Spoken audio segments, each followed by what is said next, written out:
John Hudak, an assistant U.S. attorney at McClain, said this government would do anything to stop the black DA agents and Amy Roth from busting people with drugs and to stop the drug use for little children. And they will shake you to death because that's how they make their money. CIA, FBI, the DEA, they all know what's going on with this regulation of marijuana, and they know that's a big money market. They don't disapprove of it. You don't see them going around saying that don't use cannabis, don't use drugs that the government regulate, that the state regulate. They promoted, John Hudak said. They wanted, John Hudak said. So when you want drugs and you make little children think that drugs are okay, you become addicted. Then they can make up a claim that you now mentally incompetent, you need mental health. They have a mental health problem in this country because now you have drugs and guns. And John Hudak said that's their plot. That's why Assistant U.S. Attorney McClain setting their ass up. And Judge Brooks is in on it, calling the Rule 3. Because if he wouldn't call the Rule 3, there would be no 3 false motions. There would be no jerking your body. There would be no forcing involuntary movements. You would not be going through them striking your penis, striking your testicle, trying to stop your erection. And your wife would not be filing for no divorce. And there would be no controversy. Between 1990, you would have been home and not in federal prison. And that's their scheme, and that's what they do to young black children.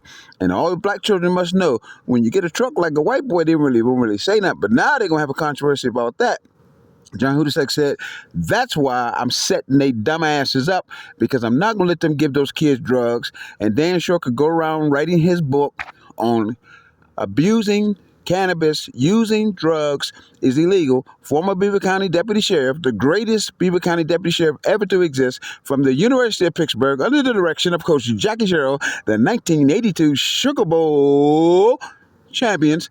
Daniel Short and Sherman McBride will have their books. They both know about their books. They both will make $50 million off their books. The same thing that their players have made. Darrell Revis, $90 million.